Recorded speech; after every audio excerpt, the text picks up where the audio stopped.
Hiya, Amy here with Amy Swears, and today I'm going to do some very simple ink blending with the new distress colors and a 3D embossed panel.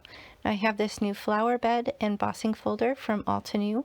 Here's a photo of the card I'm going to make for you today. It came together super quickly and I'm just loving these dreamy colors from Tim Holtz. So these are the new Distress Ink Minis. This is the 4 most recent colors, and I always wait for them to come out in the mini ink pads because that's what I collect.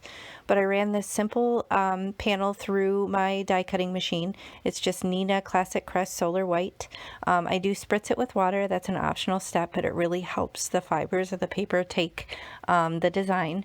But here I'm just going to use some of these new colors with some little blending foams, and I'm just gently brushing the color on top of this raised design.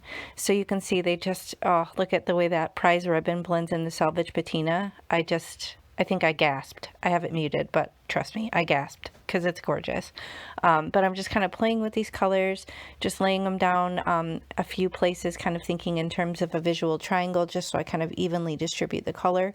But I'm just laying it down all over the panel in various different spots to just really highlight the dimension that you get from these embossing folders. And I'm telling you, there's so much wow factor in such little effort when you're using these 3D embossing folders. I can't get enough. So whenever they add new ones to the shop, I'm kind of ridiculous. I have to get them. So anyway, I'm just kind of going through adding color, like I said, in various spots. There's really not much to this. Anybody could do it. If you have an embossing machine or a die cutting machine in this folder, then you can just create so many gorgeous cards with this look. So here I'm just using some tape runner. I'm going to attach this panel directly to a card base. That's Neenah Classic Crest Solar White 110 pound cardstock. Same as what I used for the panel, and I didn't even cut the panel down at all.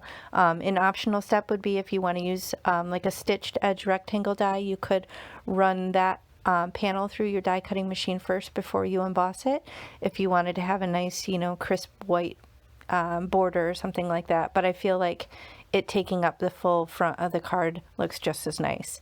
So here I'm shopping my sentiment book to figure out how I want to finish the card.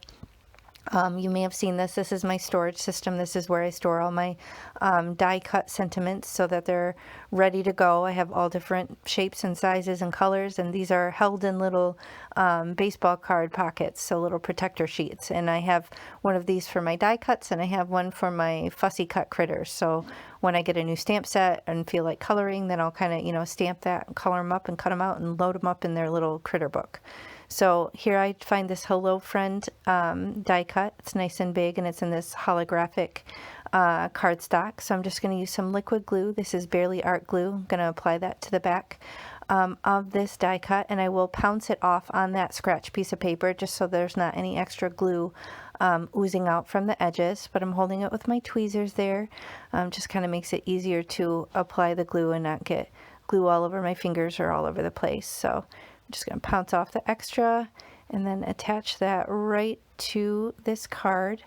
And then I decide it does need a little bit of blingage. So once I get this nice and straight, I'll pull that out. I'm just going to put some weight on it with a little acrylic block just to make sure the glue has a chance to really adhere to the card.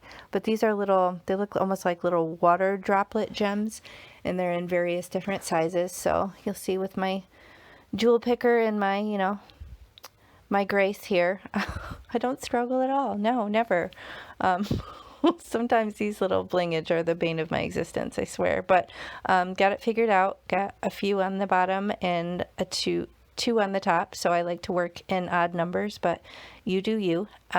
See here, just can't get it to work. It was in like this little crevice in the design, and it was like, nope, I'm not going to hold on to that gem. You're just going to struggle with this for 5 minutes. So eventually I get it sorted, I promise. And it does look amazing. When the glue dries, you can't even see it, and it legit looks like water droplets on the card. So you can see here, the finished card came together super easy. So it has so much wow factor, but I'm telling you, it takes like minutes to make a card like this. So let me know in the comments if you're obsessed with 3D embossing folders like I am. They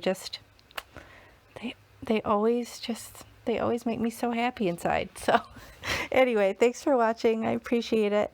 Hit the thumbs up if you enjoyed the video. And like I said, I'll link the products below the video if you want to check any of those out. So have a great day. I'll check you next time.